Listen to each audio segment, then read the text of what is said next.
Está começando a segunda edição de Isso Não Era um Rádio, o nosso quadro de esportes agora, né? Eu sou Pedro Valentim, eu estou ao lado aqui novamente de Gabriel Lírio. A gente vai comentar um pouquinho, né, sobre as pautas, né, que aconteceram na última semana. Teve semifinais de Libertadores, teve rodada do Brasileirão, teve o final de semana também do JUDI, né, Jogos Universitários de Direito, e a gente vai estar comentando um pouquinho sobre esses assuntos que aconteceram na última semana. Para começar, vamos começar pela Libertadores, né, que foi o mais... Foi realmente da semana passada, né? Foi na quarta e na quinta-feira. Palmeiras e Flamengo estão nas finais, na final, né, melhor dizendo, da Libertadores de 2025. Pois é, Pedro, muito bom dia a toda a nossa audiência. Libertadores que realmente digna, né, da maior competição da América Latina. Dois jogos realmente muito brigados, muito pegados, muito quentes, jogos com expulsões, com viradas épicas, históricas. Palmeiras e Flamengo realmente fizeram bonito, fizeram com que o seu torcedor tivesse realmente esperança de ser o primeiro tetracampeão do Brasil na Libertadores. Sim, vai ser a final que vai... É o mesmo jogo da final de 2022, né, que foi o Palmeiras e Flamengo também, que o Palmeiras acabou sendo campeão naquela oportunidade, vencendo por 2-1. Esse jogo espera, né, que seja o jogo do ano, né, para o futebol sul-americano. Os dois times com maior investimento nos últimos 10 anos, os times que mais venceram títulos nos últimos 10 anos, os times que movimentam mais o nosso mercado, né, hoje em dia. Então a expectativa é de que seja um jogo muito quente, tanto no pré como durante o jogo e muito provavelmente, né, no pós-jogo, né, que movimente muito notícias, mercado e tudo que envolve o futebol brasileiro como um todo nesse momento. Até porque não é só na Libertadores que eles estão disputando o título, né? No Brasileirão também isso se repete. O Palmeiras venceu esse final de semana o seu jogo, o Flamengo também. E a disputa pelo Brasileirão segue, né? Ponto a ponto, rodada a rodada. Esses times até o final do ano vão estar disputando títulos, seja da Libertadores, seja pelo Campeonato Brasileiro. Sem dúvida, são os dois maiores times da América, pelo menos na última meia década, né? Palmeiras e Flamengo não têm adversário. Os dois são os maiores da América, não à toa que vem assim se revezando, né? Brigando cabeça a cabeça ali pelo título do Brasileiro, pela Copa do Brasil, como foi nos anos anteriores, e da própria Libertadores. A América do Sul inteira já respeita o Palmeiras e o Flamengo como sendo os maiores e serão, um dos dois, né? Serão o primeiro tetracampeão representando o Brasil. Falando do confronto, né, temos a oportunidade de ser uma revanche ou de ampliar, digamos assim, essa vantagem, no caso, para o lado do Palmeiras. Tem a questão aí do Andreas Pereira, né, podendo reeditar aquele, digamos, deslize ou se redimir. Tem muitos memes na internet, os torcedores brincando muito que o Andreas Pereira vai acabar se redimindo com o torcedor. Tem um dizendo que ele vai manter a sua estigma de entregar na final. A gente só vai saber disso no próximo capítulo, nessa grande final, mas o que a gente já sabe e tem certeza é que teremos o primeiro tetracampeão brasileiro da Libertadores. Perfeitamente. E falando desse grande jogo, né, desse grande clássico, né, nos últimos 10 anos, Palmeiras e Flamengo, trazendo para nossa região, né, nosso clássico local, Bavi. Como é que foi a dupla Bavi nesse final de semana, né? Os dois entraram em campo, ambos estão disputando rodada a rodada também, suas zonas, né? Bahia disputando a zona de classificação para a Libertadores e o Vitória disputando a permanência na Série A, né? Tentando fugir da zona, né? Para ser mais preciso, o Bahia buscando e o Vitória tentando fugir da zona que é a de rebaixamento, né? Nesse caso. Pois é, tivemos aí nuances, né?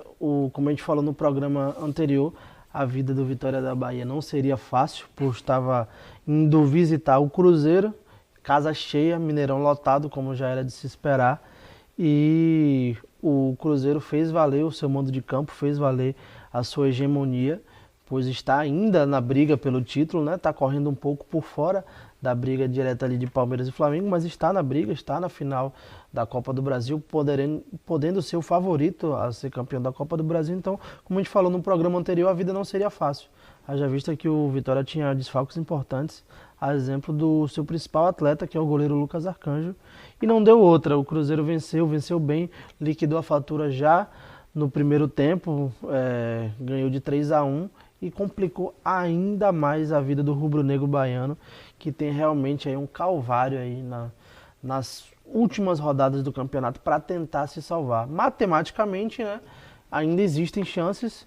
Os matemáticos aí da UFMG e da UF dizem que ele tem que fazer campanha de campeão para se salvar, mas enquanto a matemática, a porcentagem de chance, o torcedor tem que ter esperança e é o que o rubro-negro baiano vai se apegar para essa maratona final, tentar se salvar e permanecer no Campeonato Brasileiro da Série A. Agora, pulando para a parte de cima da tabela, né, o Bahia venceu mais uma vez como o melhor mandante da competição, um jogo extremamente emocionante, um jogo de virada, começou perdendo, né, depois de lambança ali, entrou meio desatento, sofreu o primeiro gol, depois, já no segundo tempo, depois de mexidas do Rogério Ceni, melhorou, voltou, retomou as rédeas da partida, o torcedor percebeu, empurrou o time como pôde, como deu. O Everton Ribeiro, né? Essa partida foi marcada pelo retorno dele depois de 32 dias sem atuar, depois de ter, como todos sabem aqui, passado por um processo de remoção de um câncer que ele descobriu há meses atrás, e entrou bem. Como líder, camisa 10, capitão que orquestrou seu time para a virada. Antes dele entrar, o time realmente empatou, mas com 3 minutos dele em campo, o time mudou completamente, retomou as rédeas da partida, teve mais volume de jogo e ele fez uma jogada fantástica, criando a jogada do gol do desempate, do gol do William José, que fez os 2 gols da partida, se isolou na artilharia do Bahia na competição, a sua melhor marca na carreira, superando os 24 gols que teve na Real Sociedad há anos atrás. E o William José fez os 2 gols da partida e o Bahia saiu vitorioso, triunfante desse jogo, fincando bandeira de uma vez por todas na briga pela vaga direta na Libertadores, né, Pedro? Sim. Vaga direta essa que a gente sabe que está tão disputada e que o número mágico para isso são os 62 pontos. Desses 62 pontos, o Bahia tem 9 para disputar em casa, dos 21 que faltam, e a gente entende aí, segundo alguns matemáticos da área, dizem que para chegar nessa vaga direta, os 62 pontos é o número ideal. O Bahia tem agora 52 pontos, com 9 a disputar dentro de casa, ficaria faltando apenas um ponto para ir para essa vaga direta. Então, como o maior mandante ter perdido em casa apenas uma vez na competição, a gente acredita que a vida do tricolor baiano fica muito mais tranquila e que, invariavelmente, dia 7 de dezembro, o torcedor tricolor vai estar comemorando essa tão sonhada vaga direta para a Copa Libertadores da América do ano que vem. Quem pode comemorar também é o torcedor do Santos, né? Ou pelo menos parcialmente comemorar, né? Porque esse final de semana foi marcada pela volta do craque, né? Neymar, após 48 dias afastado por uma lesão na coxa. Se eu não me engano, essa foi a 4ª ou 5ª lesão do Neymar no ano. O camisa 10 do Peixe voltou, jogou cerca de 30 minutos, 29 minutos na partida. Um bom jogo, dentro do que se esperava, né? Uma volta depois de tanto tempo parado. Nas condições que ele foi exposto ali. Eu acho que um bom jogo você percebe pelo toque, pelo posicionamento, que é um jogador assim muito diferente de tudo que tem ali no campo, e se for botar numa escala maior, até no Brasil, né, um jogador assim muito acima da média, que se manter saudável vai ajudar demais o Santos. O Santos hoje está 2 pontos à frente do Vitória com um jogo a menos. Porém, tem uma bateria muito grande de jogos difíceis aí pela frente. Os próximos jogos do Santos Palmeiras, Flamengo e depois Palmeiras de novo. Então, o jogador se manter saudável para poder ajudar o time, e principalmente nesses jogos que são de uma dificuldade muito grande, vai ser muito importante para ele, para o Santos e para nós que somos amantes do futebol, que esperamos e temos o desejo de vê-lo novamente na seleção brasileira, né? É um período agora importante para ele, reta final de campeonato, faltam 7, 8 meses para a Copa do Mundo, então a expectativa é que ele consiga se manter saudável e jogue da forma que a gente se acostumou a ver ele jogando nos seus tempos do próprio Santos, no Barcelona, no PSG quando estava saudável também, e obviamente com a camisa da seleção, que ele seja o craque que ele sempre foi e nos traga alegrias, né, no que vem na Copa do Mundo. E agora vamos falar um pouquinho também do Jude, que aconteceu nesse final de semana. Foram as finais do Jude. A gente, não porque a gente faz comunicação, né, mas a gente, enquanto instituição, né, a Católica, foi o campeão geral do Jude esse ano. A Duque, repetindo o feito do ano passado, campeão geral.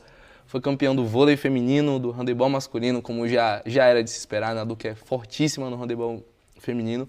Campeão no handebol feminino também. No futsal acabou não dando para a Duque, mas foi o campeão geral, foi mais uma vez a dona dos Jogos Universitários de Direito aqui da Bahia, né? Na verdade do Nordeste, né? Que é o Jude Nordeste, né? Que acontece aqui em Salvador. Tem algum momento você que participou do Jude esse ano, algum momento marcante que você quer trazer assim como história pro programa? Sem dúvida, tiveram partidas muito emocionantes, em especial do handebol, né? Tanto os meninos quanto as meninas deram um show, assim, partidas muito emocionantes. A gente comentou até em algumas entrevistas aí umas certas polêmicas, né? Do ex de algumas, né? O ex-time de algumas sentindo a falta delas, das nossas craques que realmente comandaram as partidas e conduziram a Duque ao título. Algumas brigazinhas de torcida, né? Mas nada demais, só algo que apimenta e abrilhanta ainda mais o espetáculo. Realmente foram partidas incríveis, muito emocionantes. As meninas do handebol deram show, mas também menção honrosa a rapaziada do basquete também, que fez bonito, perdeu por detalhes, por menos de 3 pontos. Também fizeram grandes espetáculos. A Duque, como geral, fez um baita campeonato e merecidamente é a campeã geral mais uma vez. Perfeito. Eu queria trazer a história do jogo de ontem, né, que foi a final do futsal masculino, que foi entre Baiana e Facap. Facap que foi vice-campeã em 2023, foi vice-campeã no ano passado e ontem vencia a final por 2-0 até o último minuto do jogo. Tomou o gol de empate numa cobrança de falta do camisa 10 da Baiana, China. E no último segundo do jogo, o apito final foi logo após o gol, a Baiana conseguiu empatar 2-2 e nos pênaltis acabou se sagrando campeã, né, do futsal masculino do Jude desse ano. Certamente foi, assim, um dos melhores jogos que eu já tive a oportunidade de ver ao vivo, né, e no meio universitário, assim, tá entre os 2, 3 melhores jogos que eu já vi na minha vida. Foi surreal a atmosfera e a sensação, né, de estar podendo participar daquele momento ali. Foi realmente muito marcante. Com isso, nós finalizamos, né, nossas pautas de hoje. Hoje foi um programa mais curto, né? Porém, semana que vem estaremos aqui, né, mais uma vez. Acompanhe aí tudo que rolar aí durante a semana para quando chegar aqui na próxima semana vocês estarem atualizados e poderem nos acompanhar de uma forma mais igual, né, não, Gabriel? Positivo. Próxima semana, mesmo dia, mesmo horário, estaremos aqui. Fiquem ligadinhos para vocês estarem sempre atualizados. Um abraço e até a próxima. Rapaziada, um beijo.